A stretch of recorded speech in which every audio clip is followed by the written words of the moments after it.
నమస్తే, welcome to Meta news.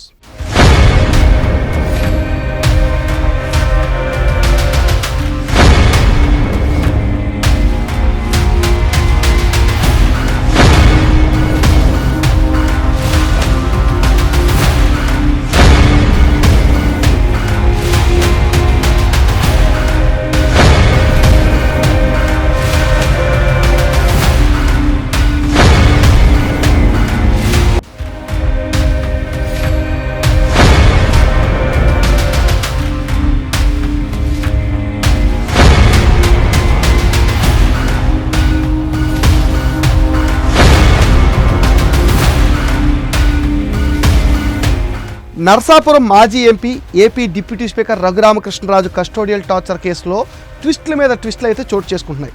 తనపైన జరిగిన custodial torture ఘటనలకు సంబంధించి అప్పటి మాజీ చీఫ్ సునీల్ కుమార్, ఐపీఎస్ అధికారి సీతారామాంజనేయులు, మాజీ సీఎం వైఎస్ జగన్, అప్పటి CID additional SP Vijaypal, Guntur GGH superintendent doctor Prabhavati తదితరులు బాధ్యులని రఘురామకృష్ణరాజు తన ఫిర్యాదులో పేర్కొన్నారు.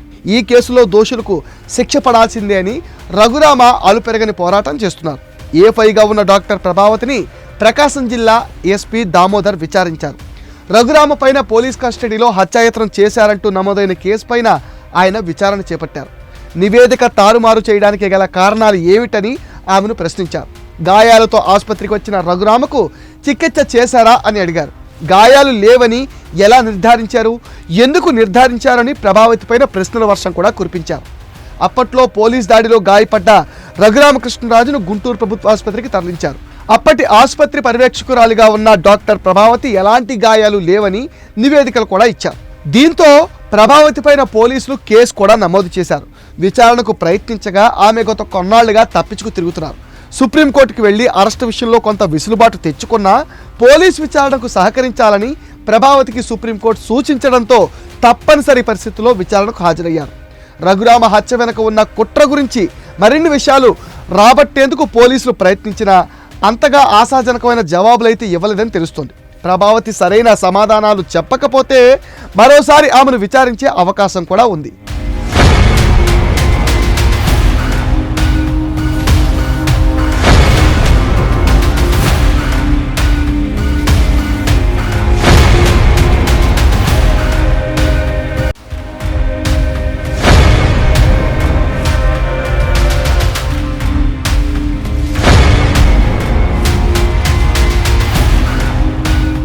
పశ్చిమ గోదావరి జిల్లా ఆకువీడులో పోలీస్ స్టిక్కర్ వేసుకుని సిఐడి మాజీ చీఫ్ సునీల్ కుమార్ అనుచరులు హల్చల్ చేసిన ఘటన రాష్ట్ర వ్యాప్తంగా సంచలనం రేపింది. ఈ ఘటన పైన డిప్యూటీ స్పీకర్ రఘురామకృష్ణరాజు అయితే చాలా సీరియస్ అయ్యారు. ఇనోవా కారులో పోలీస్ అని స్టిక్కర్ వేసుకుని కొంతమంది వ్యక్తులు మున్సిపాలిటీ వద్ద గొడవ చేశారని, గుత్తికొండ వెంకట జోగారావు పేరు మీద ఆ కారు ఉందని సునీల్ కుమార్ చెబితే వాళ్ళు వచ్చినట్లుగా తాను తెలుసుకున్నానన్నారు. ఇంత విచ్చలవిడిగా రౌడీయిజం చేయడాన్ని చూస్తే వారిపైన కఠిన చర్యలు తీసుకోవాలన్నారు. తన పైన జరిగిన కస్టోడియల్ టార్చర్ కేసులో సునీల్ని వదిలేది లేదన్నారు రఘురామ. ఈ ఘటనకు సునీల్ కుమార్ బాధ్యత వహించాలన్నారు. సునీల్ కుమార్ వెంటనే సస్పెండ్ చేయాలన్నారు. కులాల కుంపటి రాజేసి ఆ వేడిలో చలి కాచుకునే ప్రయత్నంలో పివి సునీల్ కుమార్ ఉన్నారని రఘురామ అంటున్నారు. తనతో పాటు తన కుమారుడు కంపెనీలోని వ్యాపార భాగస్వామిని రంగంలోకి దింపాడని అన్నారు. గతంలో జోగారావు, తులసిబాబు పోలీస్ స్టిక్కర్ అతికించిన కారులలోనే ప్రయాణం చేసేవారు. వీరికి పివి సునీల్ కుమార్ ఏకంగా పోలీస్ శాఖ వాహనాలను కూడా సమకూర్చేవాడని ఆరోపణలున్నాయి. పోలీస్ వాహనాల్లోనే తిరుగుతూ వీరు దందాలు చేస్తూ డబ్బులు వసూలు చేసేవారు. ఆకువీడు నగర పంచాయతీ పరిధిలో ధర్మవరం చెరువు చుట్టూ ఆక్రమణలను తొలగించాలని సుప్రీంకోర్టు తీర్పిచ్చిందని రఘురామకృష్ణ తెలిపారు. ప్రజా ఆరోగ్యాన్ని దృష్టిలో పెట్టుకుని కోర్టు ఆదేశాలు అమలు చేస్తుంటే పోలీస్ స్టిక్కర్ ఉన్న వాహనంతో వచ్చి మున్సిపల్ ఆఫీస్ వద్ద గొడవకు దిగారని తెలిపారు. వారంతా పివి సునీల్ కుమార్ స్థాపించిన అంబేద్కర్ మిషన్ సంస్థకు చెందిన వ్యక్తులుగా గుర్తించామన్నారు. ఐఏఎస్, ఐపీఎస్ అధికారుల సర్వీస్ రూల్స్కు భిన్నంగా PV Sunil Kumar Ambedkar India mission సంస్థ స్థాపించిన విషయాన్ని గతంలో ఎన్నోసార్లు కేంద్ర ప్రభుత్వానికి లేఖలు రాశానని రఘురామకృష్ణరాజు అయితే గుర్తు చేశారు. ఈ సంస్థ ద్వారా విచ్చలవిడిగా వ్యవహరిస్తున్న పివి సునీల్ కుమార్ పైన చర్యలు తీసుకోవాలని రఘురామ్ అయితే పట్టుబడుతున్నారు. ప్రస్తుతం పివి సునీల్ కుమార్ వీఆర్లో కొనసాగుతున్నారు. అతనికి పర్సనల్ స్టాఫ్ ఉండే అవకాశమే లేదు. గతంలో అతడి వద్ద సీసీగా పనిచేసిన వ్యక్తి చెబితే మున్సిపల్ కార్యాలయం వద్ద గొడవ చేయడానికి జోగారావు పేరిట ఉన్న వాహనాన్ని వేసుకు వచ్చారని తెలిపారు.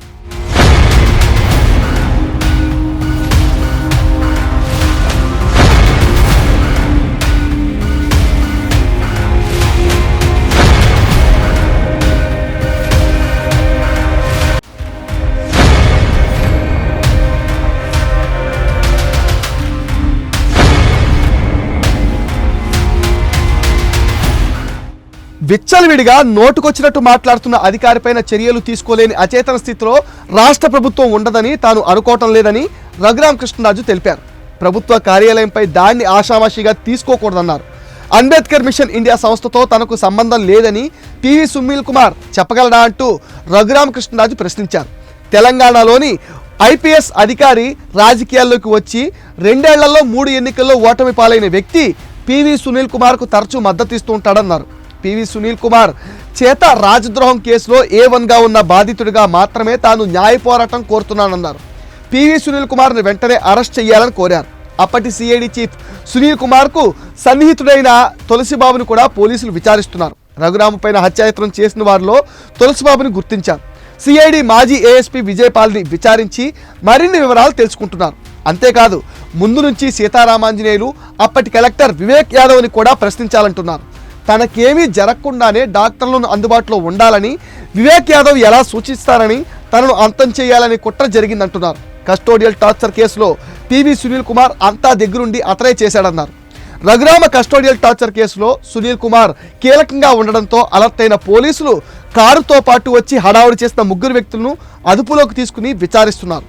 సునీల్ కులం కార్డుతో బెదిరించాలనుకుంటే తాను భయపడనన్నారు. కులాల కుంపటి రాజేయాలన్న పివి సునీల్ కుమార్ ఎత్తుగడ ఇక్కడ కుదరదన్నారు. రాబోయే రోజుల్లో తనకు న్యాయం జరుగుతుందనే నమ్మకం కూడా ఉందన్నారు. ఇది మెటా న్యూస్ అప్డేట్. ఈ వీడియో పైన మీ విలువైన ఒపీనియన్ని కామెంట్ సెక్షన్లో పోస్ట్ చేయండి. మీరిచ్చే కామెంట్స్తో మరిన్ని ఇంట్రెస్టింగ్ వీడియోస్ మీకు అందిస్తాం. అండ్ మీరేం చేయాలో మీకు తెలుసు కదా. ఈ వీడియోస్ని లైక్ చేయండి, షేర్ చేయండి. మరిన్ని ఇంట్రెస్టింగ్ పొలిటికల్ అప్డేట్స్ కోసం మెటా న్యూస్ని సపోర్ట్ చేయండి, సబ్స్క్రైబ్ చేయండి.